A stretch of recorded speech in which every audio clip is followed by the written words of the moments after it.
You're ready. Oh yay, oh yay, oh yay. The Honorable Supreme Court of Arkansas is now in session.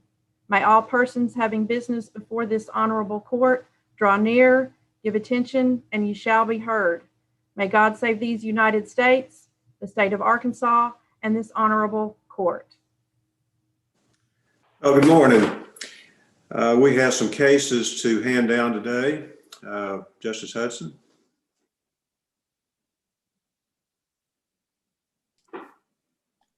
CV-19-249, Jennifer Jones in her official capacity as clerk of the Circuit District Court of Benton County, Arkansas versus Professional Background Screening Association from Pulaski County Circuit Court, 2nd Division, affirmed on direct appeal, affirmed on cross appeal. Justice Wood concurs.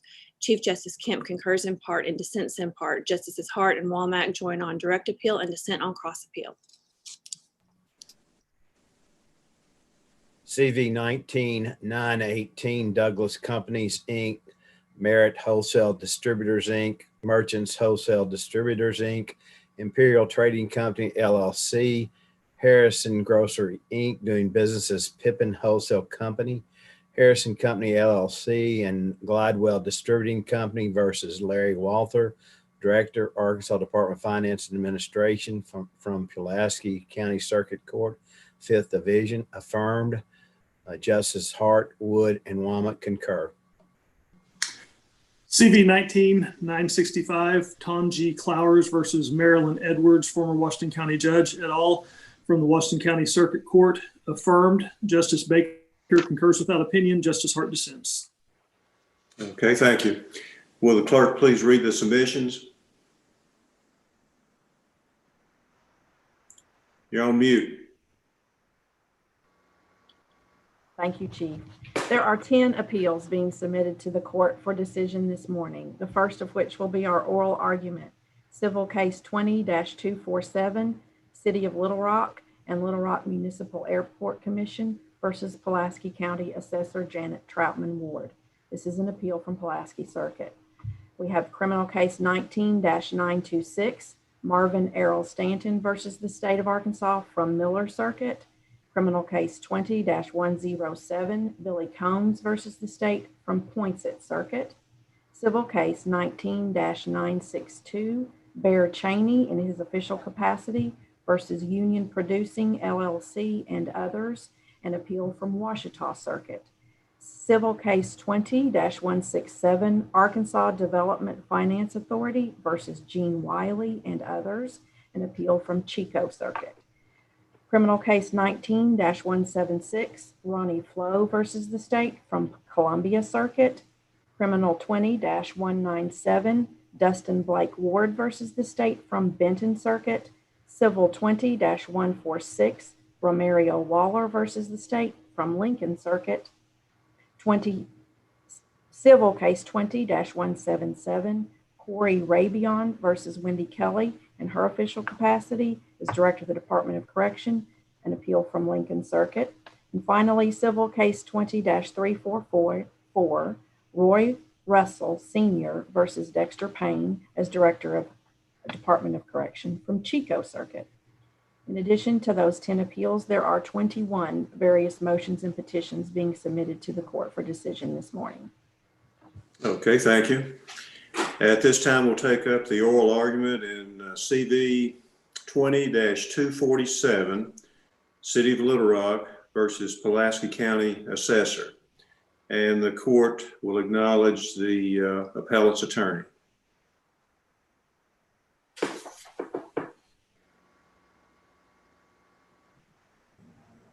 Thank you, Your Honor. May it please the court.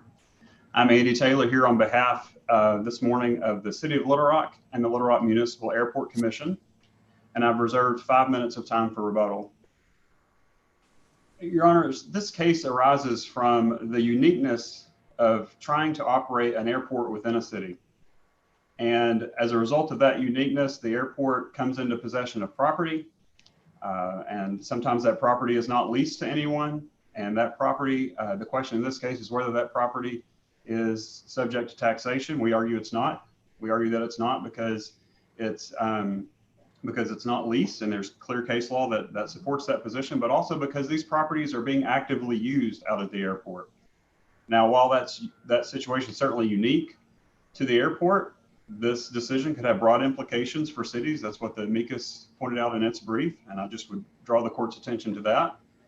Your Honor, the county court judge, Judge Barry Hyde, ruled in our favor, and he said that this property should not be taxed. And his reasoning, I think, makes sense. And so I want to read a couple of snippets from his order. He says, it is counterintuitive to tax a public entity if the property is not generating revenue from the private sector. He said that the public would be taxing itself and no one would be benefited from this. Now, the circuit court reversed Judge Hyde, and we're here today to ask this court to reverse the circuit court. But before I dig into the merits of this case, I want to spend just a minute on a procedural issue that we raised below, and that relates to the assessor's office's attempt to appeal this case from the county court to the circuit court. Now, the rule on this is very clear. The applicable rule is Rule 9E, Rule 9C1, which is incorporated by Rule 9E. And Rule 9C1 says that when there's an appeal, once the appeal goes up to the circuit court, once the record is filed, and once opposing counsel is served with a copy of that appeal, that within 30 days, the party who was the defendant in district court shall file its answer. And Your Honors, that did not happen in this case. It just absolutely did not happen. And therefore, we don't think the appeal from county court to circuit court was proper. They didn't comply with the requirements for an appeal. I think their argument is that that their answers to other complaints that have been filed serve as complying with that rule. They rely on Circle D. Circle D didn't hold what they rely on it for. Circle D didn't say that the defendant didn't have to file an answer. Circle D said the plaintiff didn't have to refile its complaint. This court amended its rules to conform to the holding in Circle D. When it did so, the rule itself was modified so that the plaintiff no longer had to file a complaint, but this court left in there the requirement that the defendant file an answer. So Circle D doesn't help them. In fact, I think it undercuts their argument because this court intentionally removed that requirement, but left in the requirement to file an answer. Counsel, even if a defendant doesn't file an answer, that doesn't destroy subject matter jurisdiction. It just defaults as to that, the particularities of what they didn't respond to. So which part of this complaint, the amended complaint, did they not file a response to that you would contend, if we don't buy into your jurisdictional argument, procedurally, which area of their complaint is barred? Sure. And that is, they did not file an answer to our fourth amended complaint. So of course our argument is their appeal doesn't work at all. But if I assume that we're going to allow the third amended complaint to stand in, or excuse me, the answer to the third amended complaint to stand in, then the problem is that paragraph 17 of our fourth amended complaint is sort of the whole ball of wax with respect to the Hawker facility, because our allegation there was that the Hawker facility, and the quote is completely exempt from property taxation pursuant to the Arkansas Supreme Court's holding in Pulaski County versus Jacuzzi Brothers. There is not anywhere in the record of the county court, there is no denial of that accusation, or that allegation, I should say, that was in our fourth amended complaint, Your Honor. So, if the rule 9C1, if it's going to have any meaning at all, then I think it has to be that their answers to the complaint are not valid with respect to paragraph 17 of our fourth amended complaint, because there's just nothing in the record that responds to that. Now, moving to the merits of the case, there are several independent bases for reversing in this case. And I want to go through those. One of those is that property like this, when it comes into possession of a public entity, it simply is not taxable. And for that proposition, we rely on Pulaski County versus Carriage Creek. That case is very similar to this case. In that case, we have an improvement district that comes into possession of property. They actually foreclosed on it. They held the property for a period of time, and they attempted to unload it at an auction. They bid on the property themselves, and then they sold it. And by they, I mean the improvement district. Now, the assessor tries to distinguish that case by saying that in Carriage Creek, there was no attempt to market the property. And as a matter of fact, the assessor calls that a, quote, key fact. And our response is there's no way that that is the key fact, because that's not even mentioned in this court's decision in Carriage Creek. It's not mentioned at all. And as a matter of fact, it doesn't even really make sense, because how would an improvement district get rid of property if they didn't market it? And is that even behavior that we want to encourage anyway? Do we want to have government entities just sitting on property and not marketing it for fear that they'll be taxed for it? Well, of course not. So their argument is counterintuitive, and I don't think it conforms with the holding of Carriage Creek. The key fact in Carriage Creek was, in fact, an affidavit that one of the members of the improvement district had written, and in that affidavit, he said that the improvement district was, quote, not leasing the lots or otherwise utilizing the lots in any proprietary manner. And that, Your Honors, is exactly what's going on here. We have three pieces of property that are not subject to lease and not in any proprietary use by a private entity or anything like that. And under Carriage Creek, that property just isn't taxable. Now, I talked some in the brief about this. There's a dichotomy between properties that are subject to lease and properties that are not. McIntosh is a kind of a counterexample. In that case, the property was leased to most of the property at issue there had been leased to rental car agencies. And this court said the property was not exempt because it was subject to lease. But what the court said was that the general rule is that the exception does not apply to property rented out to others by the exempt association or to other property held or used by merely as a source of revenue. And again, we're not leasing this property right now, and therefore it should not be subject to taxation. And under Carriage Creek, it's exempt. But even if Carriage Creek for some reason doesn't apply to this case, there's still another basis for reversal. And that is that this property is being actively used for a public purpose. So I want to go through the properties and kind of walk through them a little bit. So before I do that, I do want to point out that the assessor's brief barely touches on this point. And I think that's important. And I think in doing so, I think what they attempted to do was incorporate a bunch of trial court pleadings, and under Ligon, that's not proper. And so my argument is that they've waived most of their arguments on this point, but I still want to address them. Now, the Hawker facility is a set of hangars, and it is directly adjacent to the primary runway at the airport. Now, that's important because during a snow or ice event, the airport uses this property, uses it as a staging area to remove snow and ice from the primary runway at the airport. And when we're not in the middle of a snow or ice event, they use it for storage of snow brooms and bulldozers and that sort of thing. And it takes up a significant portion of the hangars. And so, and particularly hangar 400. So, Mr. Clark testified, Thomas Clark testified on behalf of the airport. And he said that being able to keep that equipment indoors is a big advantage to the airport, being able to respond to a snow or ice event.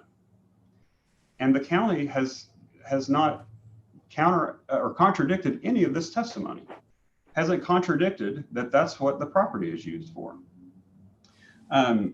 Ms. Carla Burnett, who is the director of operations at the county, she was specifically asked if to her knowledge anyone had even visited the property to do an inspection. She said to her knowledge they had not. She didn't dispute that the Hawker facility was being used for these purposes. She didn't dispute that there was no private use for these purposes. She did quibble some with how much of the property was used or how long it was used. But the fact of the matter is that, we're obviously not going to stage a snow removal event in the middle of July. So, but that doesn't mean that the use isn't consistent with what we're saying that it's consistent with. I would also point out that that she acknowledged that the FAA regulations, which I want to dig into in just a second, but the FAA regulations, she said the FAA regulations that exist to whatever degree bind the Little Rock Municipal Airport Commission and their operation of the airport certainly create or support a public purpose behind the acquisition and ownership of the land at issue.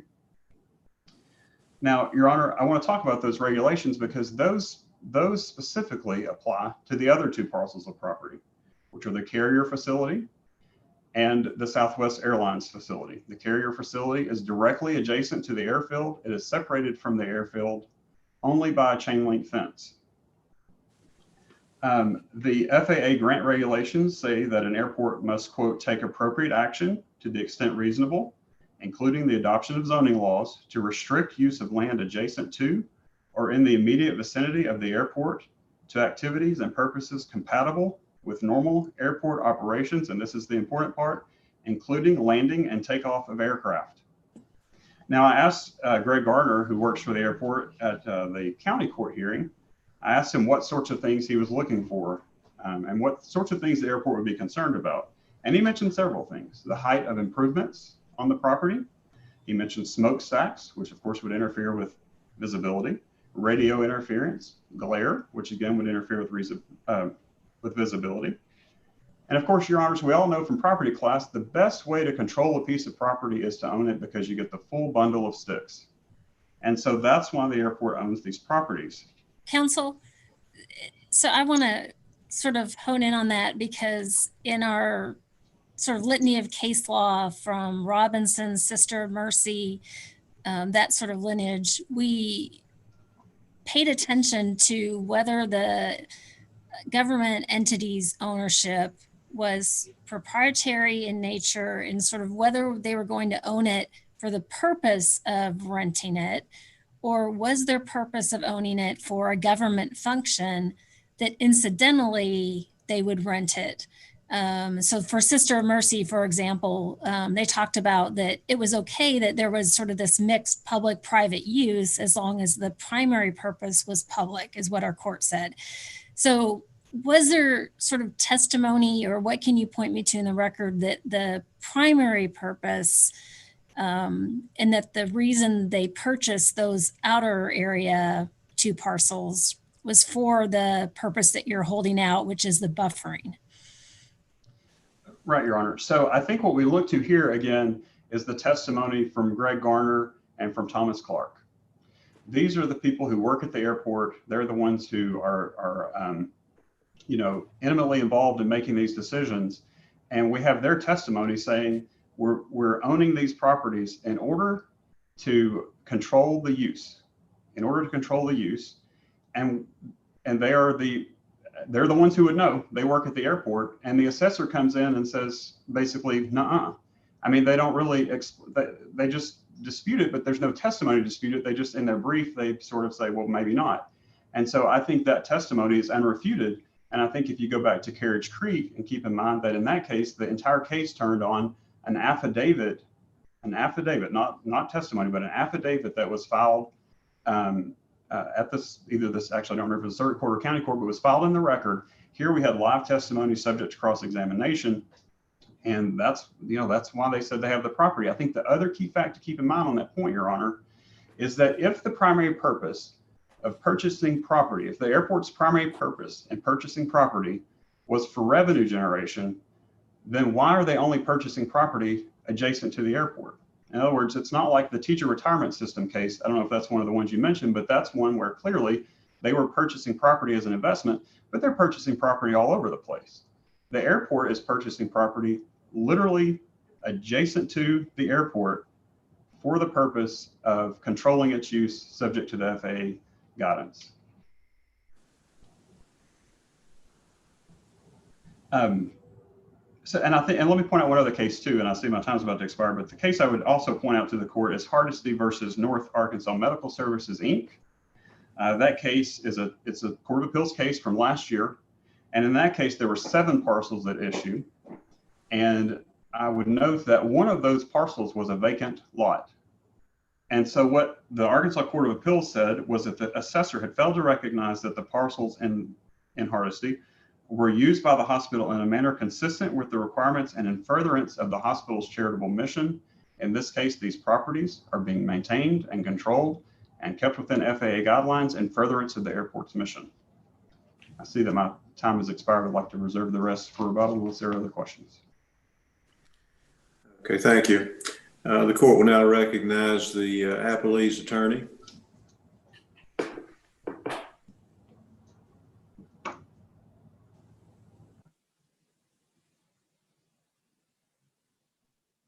Chief Justice Kemp, and may it please the court, my name is Megan Davis, and I'm here on behalf of Pulaski County Attorney's Office representing the Pulaski County Assessor Janet Troutman Ward.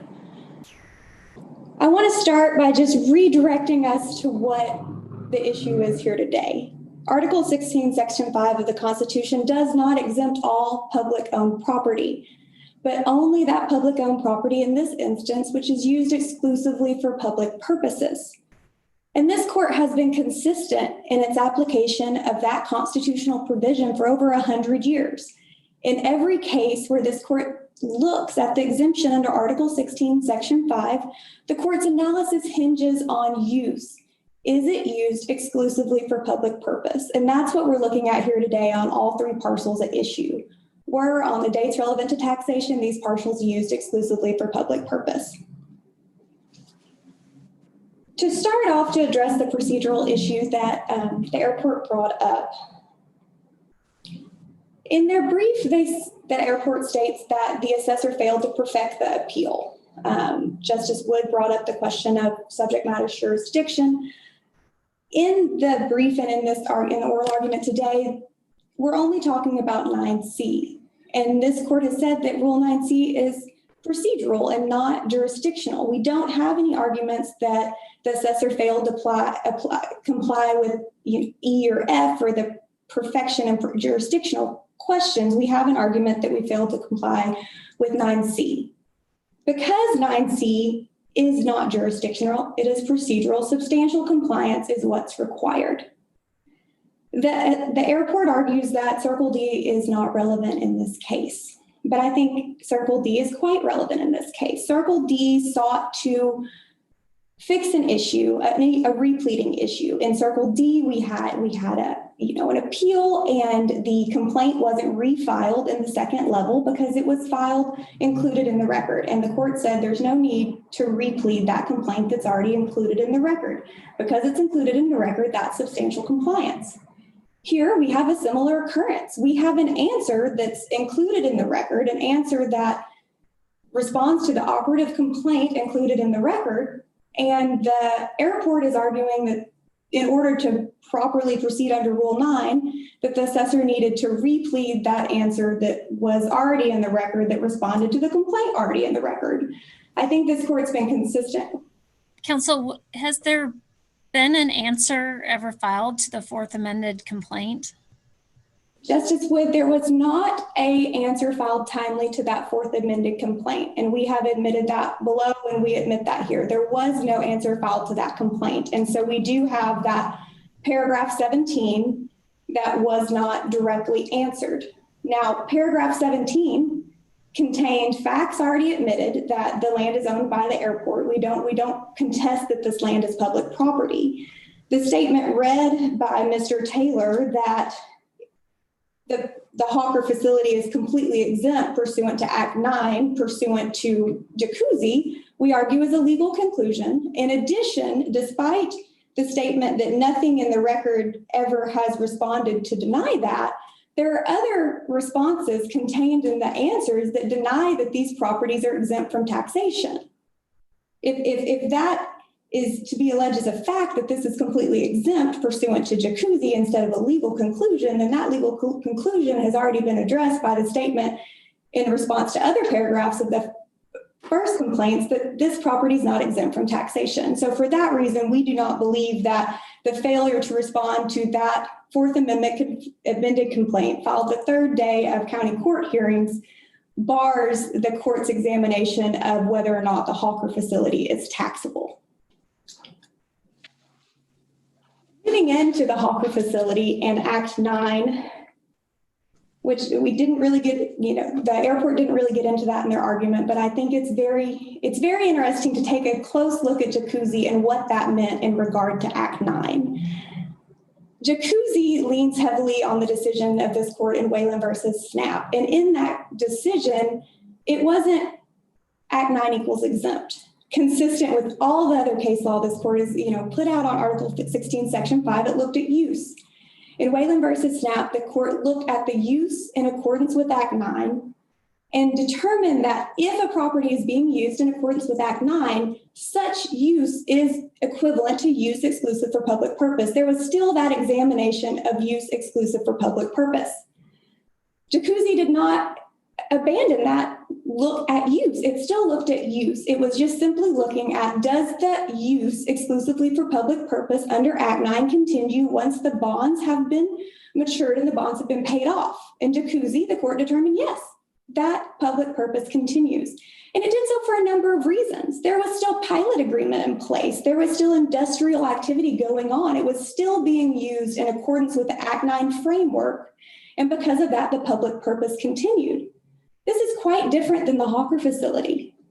Hawker, the Act 9 leasee, ended that lease in 2013. Since that time, there have been no pilot agreements. Despite the airport saying that we don't cite to authority for that, the statute 14-164-704 specifically says there shall be a pilot obligation to make payments in lieu of taxation.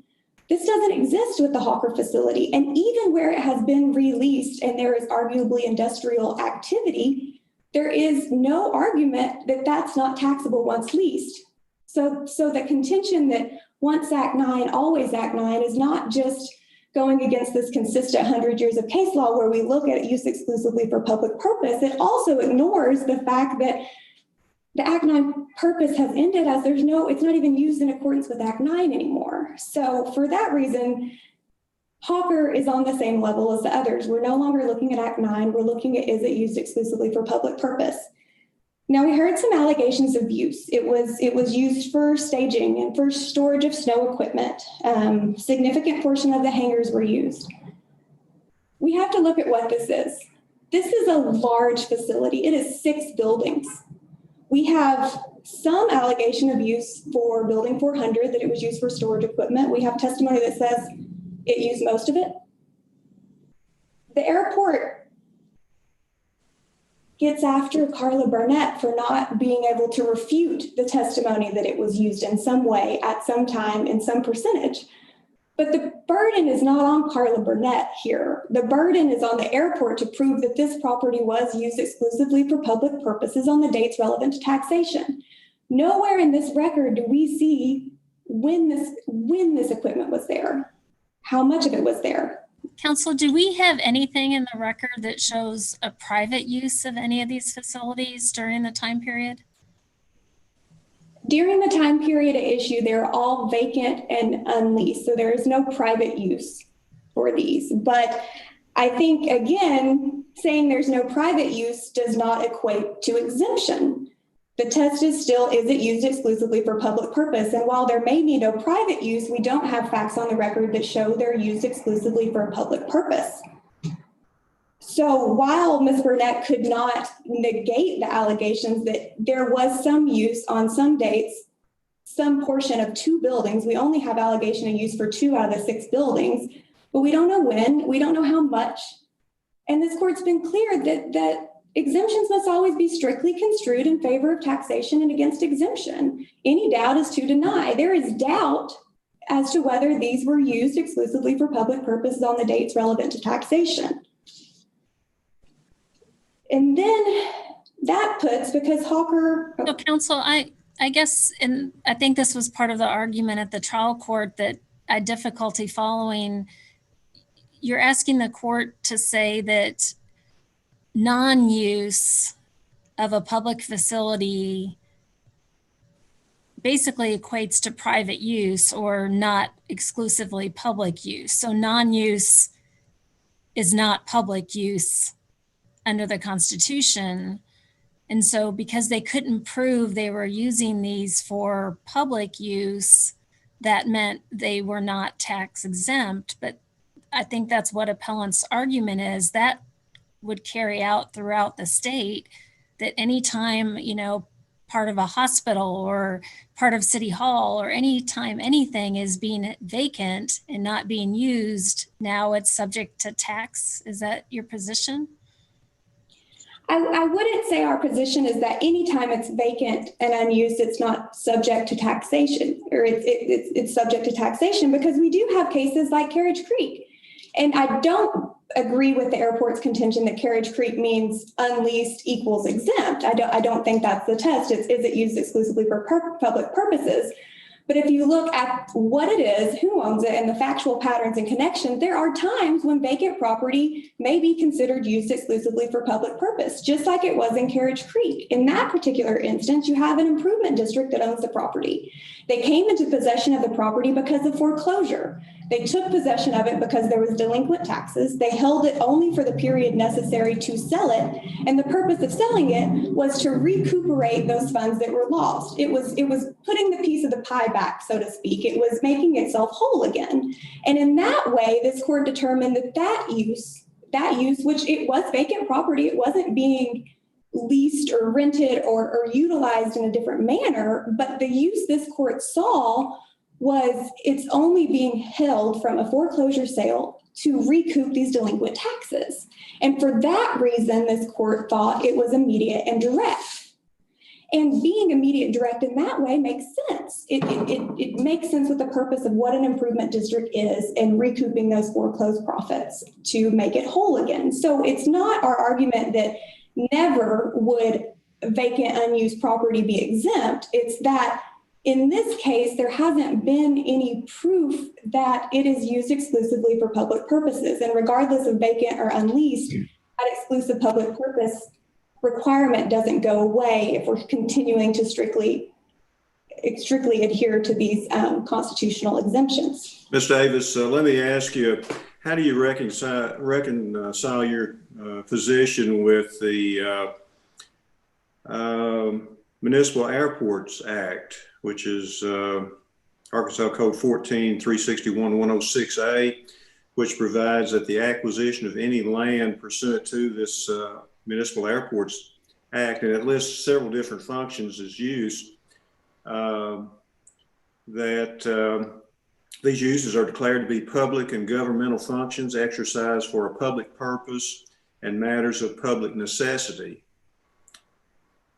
And how do you respond to that, particularly since you've got the FAA grant assurances, which requires this buffer zone? Chief Justice Kemp, thank you for that question. The court has been clear, in McIntosh, this court was clear that FAA regulations alone do not independently determine use for a public purpose. And I think the same applies here. While it is subject to FAA regulations, being subject to those regulations does not on its own indicate use exclusively for public purpose. Well, in addition to that FAA regulation, you have this statute, this Municipal Airports Act, and that declares the acquisition and use of this property a public purpose, matters of public necessity. And Chief Justice Kemp, I believe the McIntosh case also discussed those statutory requirements, and that the statutory requirements cannot carve out a separate exemption on top of the constitutional exemption that we have. This constitutional exemption must be strictly construed, and just airport use or airport terminal use is not equivalent to use exclusively for a public purpose.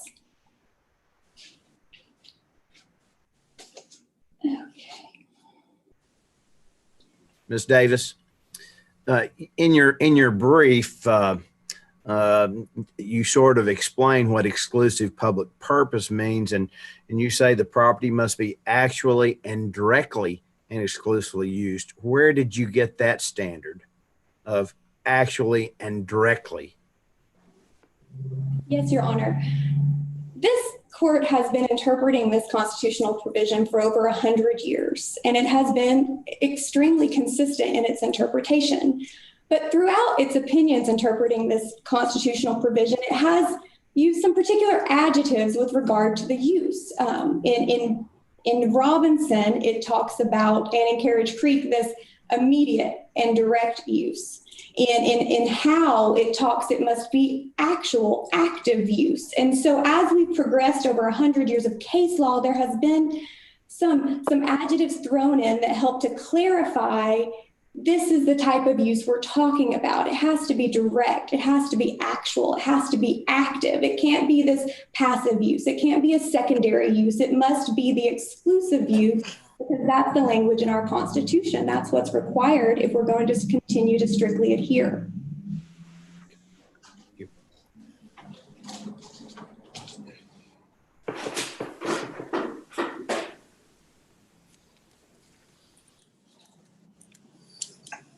And I think that this case gives the court a great opportunity to clarify the consistency that it's had for all of these years. In the lower court, there was discussions that the assessor was trying to carve out the special exemption for improvement districts or the special exemption for Act 9 properties. And that's not at all our point. Our point is that this court's been consistent, and it's looked at exclusively public use the same for over 100 years, and it's required that use. It's required to show that use and to be consistent in that use. And I think that this opinion could clarify the consistency and continue to move forward on the same consistent pattern that this court has. My closing response, I know I've got some time left if there's no more questions, is just to remind this court that exemptions must be strictly construed in favor of taxation, and it is the burden on the airport to prove this case. And based on the facts in the record, they've not demonstrated that this was used exclusively for the public purpose. And so I would urge this court to uphold the circuit court's ruling. Thank you. The court will authorize rebuttal for the appellate, Mr. Taylor. Thank you, Your Honor. I want to hit on just a couple of points there. First off, Ms. Davis mentioned the repleting requirement on this procedural issue. I would just point out that in the comments to the amendments to Rule 9 that were made after Circle D, the reporter's notes say the amendment addresses the repleting problem. So to the extent they're relying on Circle D for this repleting issue, that's already been addressed. And that was addressed by removing the requirement that the complaint be refiled. Now, I do want to hit on a couple of other things. I think one of the most important things that I think we've heard today is that the assessor says that, well, we're not saying that vacant property always has to be taxable, but when you ask them when it wouldn't be taxable, it's basically Carriage Creek. And in other words, when you ask, like, why would it be taxable here but not in Carriage Creek? There's really not a good answer. It's just that, well, that was Carriage Creek. And this case is like Carriage Creek. If you think about it, and I know, if you think about Carriage Creek, those properties were taxable before Carriage Creek got them. Carriage Creek held them. They were not taxable.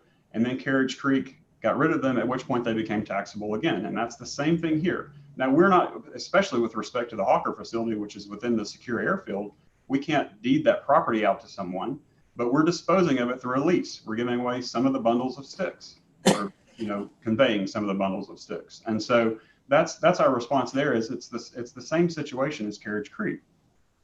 I would also point out, Your Honor, that as I think Justice Wood hit on this a little bit, is there was no private use here. There just wasn't a private use here.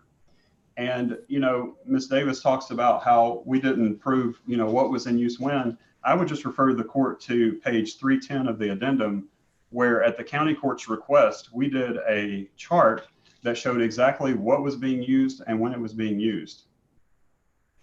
The other thing I would point out is that with respect to the FAA regulations, we're not arguing that just because something is mentioned in an FAA regulation that the property is exempt. What we are arguing is that those regulations can guide the decision here. So for example, with the buffer, we are actively using that property as a buffer.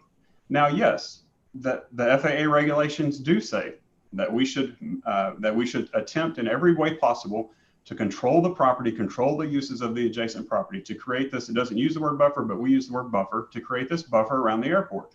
But the reason for that is to improve the safety and ensure the safety of takeoffs and landings.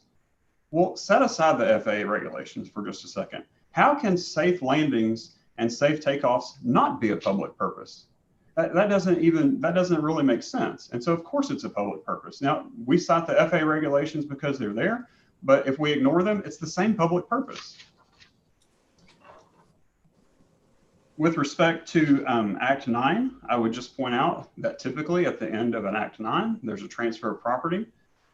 You know, Justice Ember and her dissent in the Jacuzzi Brothers case, she said that the decision would lead to property being perpetually non-taxed. Perpetually is the word I remember, or in perpetuity. And I think she's right. At least for as long as the public entity owns the property, typically the property would go back to the private entity. In this case, that doesn't happen, again, because we're within a secure airfield. But, you know, if you think about, and I want to hit on one more point, is that the assessor mentions, well, you know, you didn't tell us how much of the property was used whenever and that sort of thing. I would just point out, you know, Your Honor, if you go to any small town in Arkansas, or even large towns, I suppose, there's going to be a football field that is not going to be taxed, but that is going to be used a half dozen or a dozen times a year. But we don't tax that because the use of that football field is consistent with, it gets used every now and then. But again, we're not going to snowplow the runways in the middle of July. That just doesn't make sense. I think that's all I have, unless the court has other questions. Looks like my time is expiring. So, all right, thank you. For those reasons, we just would ask that this court reverse the decision of the circuit court. Okay, thank you, counselors. That concludes our oral argument in this case. But before we complete court today, we want to take a few minutes to recognize one of our members who is going off the court at the end of December, Associate Justice Josephine Hart. And we've developed a slideshow here we want to present. I want to thank Justice Wood and Karen Stewart and others for providing some photographs here and creating this. And Justice Hart, we have a per curiam in your retirement. And I'd like to read this while we show the slideshow. Upon her retirement from the Supreme Court of Arkansas, after 8 years of dedicated service as an Associate Justice, the court recognizes and expresses its appreciation to Justice Josephine Linker Hart. Justice Hart has devoted her life to public service. After graduating from Arkansas Tech University with a Bachelor of Arts in 1965, she joined the United States Army, where she was stationed at Army headquarters in Japan during the Vietnam War and was promoted to captain. In 1969, Justice Hart joined the Army Reserve and started law school at the University of Arkansas. After graduating from law school in 1971, Justice Hart clerked for Arkansas Supreme Court Associate Justice Frank Holt. Following her clerkship, Justice Hart maintained a thriving law practice in Batesville and Mountain View for more than 20 years, where she was an advocate for countless Arkansans dealing with legal issues. She also retired from the Army Reserve as a colonel in the Judge Advocate General Corps with more than 20 years of military experience. Justice Hart was elected to the Arkansas Court of Appeals in 1998 and served that court until her election to this court in 2012. She has dedicated her time on the appellate bench to the protection of the Arkansas Constitution and the rights of the poor and those who are incarcerated in our state penitentiary. As a member of the Supreme Court, Justice Hart was instrumental in establishing an attorney emeritus status for attorneys licensed to practice law for at least 50 years. She also served as liaison to the Supreme Court Committee on Civil Practice, the Committee on Criminal Practice, and the Committee on Model Criminal Jury Instructions. On behalf of the people of the state of Arkansas and the Supreme Court of the state, we thank Justice Hart for her many years of public service.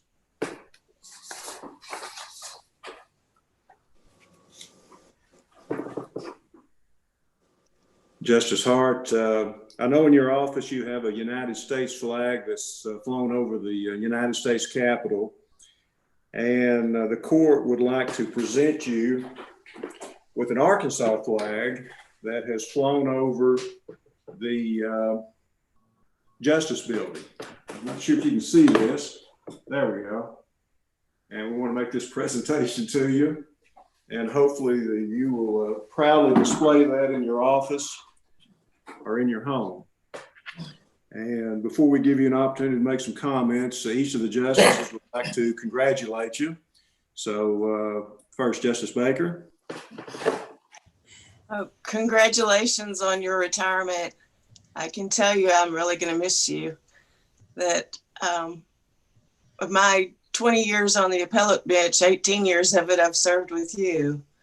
We just had a little break there for 2 years in the middle. And you've made me think more about cases when I agreed with you, and probably even more so when I didn't. Your dissents have made the whole court better, made us think harder and work harder. And I appreciate you so much. You're not just a valued colleague, but dear, dear friend. And enjoy your retirement. You have certainly earned it. Justice Hudson.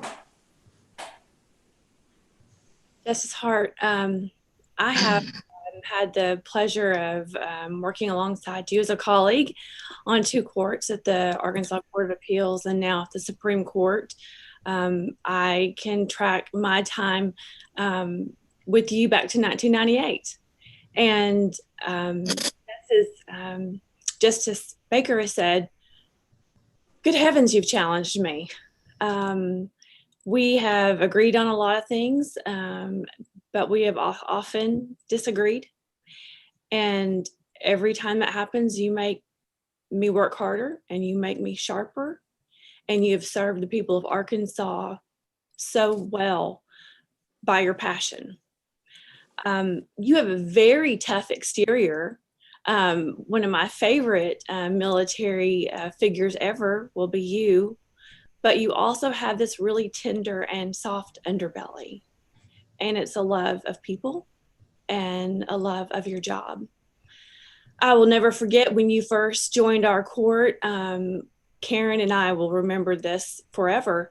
Your service was so dedicated, in spite of the fact that your husband was so incredibly ill, and that when you took on the responsibilities of this court, you were also burying your husband. And you rose to the occasion. You never missed a vote. You didn't ask for anything extra or accommodations, just like any good soldier. You have soldiered on for this court, and I thank you for being an example to me as a colleague and as a woman. You went before I did on any of this, and you paved the way for so many of the things I've done. So personally, from me, Courtney Hudson, from my children, and especially my daughters, Emma, Kate, and Lily, we say thank you from the bottoms of our hearts, and I will greatly miss you. Justice Wood. So Justice Hart, I want to thank you for being such an inspiration for young women, for your service to our country in the state of Arkansas and the judiciary. And I think a lot of people were probably curious when I joined the court on how we were going to get along together. And I think even by today, you know, it shows when I join your dissents. I probably join you more than most on the court. And so I think that we work really well together in that respect. And I found that I've learned so much about Arkansas from you, and your experiences growing up here as a young woman and a young girl have helped me grow. I also love, one of my favorite things is my list of phrases that I have learned from you. And so I'll make sure everyone in the court gets that list. And that I now know so much more about Arkansas just from working with you. And I know that Mountain View is going to benefit from having you around more. And I've just valued getting to know you as a person and as a friend, and I wish you the best. Justice Wynn.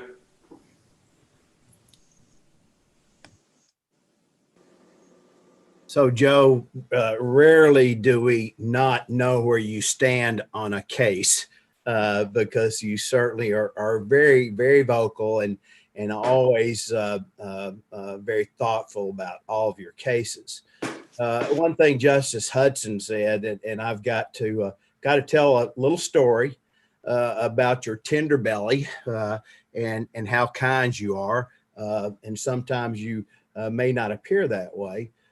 It was during one of our conferences, and we had a lot of knockdown, drag out conferences, but one conference I was complaining about some pain and numbness in my feet, and your chair is next to me, and you said, "Let me see your feet." And I said, "What?" And so anyway, I lifted up my feet, and before I knew it, you'd taken my shoes off and you're massaging my feet during our conference. Now, had it not felt so good, I would have thought it a little strange. But I would say this, Joe, you give great foot massages, and you write great opinions, and truly, as Justice Hudson said, there's a very kind side to you, side that I think we all love, that I love, and you'll certainly be missed in so many ways. And congratulations on your retirement. Justice Womack. I can remember in one of my early conferences, my first year, that you said something and it kind of had that down home spin to it. And Justice Wood reached over and grabbed this little notebook from up in the front of the area where she sits in the conference room and started scribbling notes. And I asked what was going on, and she mentioned that she had a whole list of Joe Hart sayings that she had been recording over the years. So I'm interested in getting that list, but I will say that it is fairly rare to have someone who will stand alone on their principles, even when they may be in disagreement with the others. And it is rare for someone to hold their position when the crowd seems to be going the other way. And you have done both. And I think that challenges all of us to look at things from multiple perspectives. And so congratulations on your service to the court, and your service in practice, and especially on your service to our country, and enjoy your retirement. Yeah, Justice Hart, I think you and I have come full circle. You know, we practiced law against each other for 10 years in Mountain View. You certainly taught me some lessons while we're doing that. And then for a period of time, while I was serving as circuit judge, you were presenting cases in my court. And then it kind of flipped when you got elected to the Court of Appeals, and then subsequently to the Supreme Court. You were deciding these cases that I'd presided over. And now for the past 4 years, we've been serving together as associates on the court. And I want to extend my thanks to your service, not only on the court, but also to our country. And I appreciate your friendship over the years. And I want to congratulate you, and hopefully you look forward to many fruitful years of retirement in Mountain View. So let me give you an opportunity to make any comments you want to make. Well, what I can say is, or can y'all hear me? Yes. Okay. What I'll say is that come the spring of next year, I will have been practicing law for 50 years. And during that time, I have had the opportunity to engage in trials for 26 years, the Court of Appeals for 14, and 8 on this court. All of them have been a pleasure. We work hard. I think the court works hard, and we hope we always get it right. I am a firm believer in democracy. I want more democracy, and I want more of the people to have more opportunity, more freedoms, and the country to become better every day. And I try every day to do something that will make all people's life a little better. And if we do that, and we're that type of court, our democracy will be there for your children and grandchildren. And I appreciate your kind words, and thank you very much for your token of appreciation. Thank you.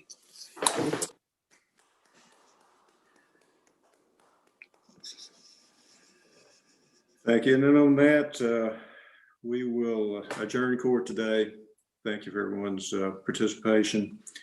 And our next session will be scheduled for an oral argument on January the 14th next year. Court is adjourned.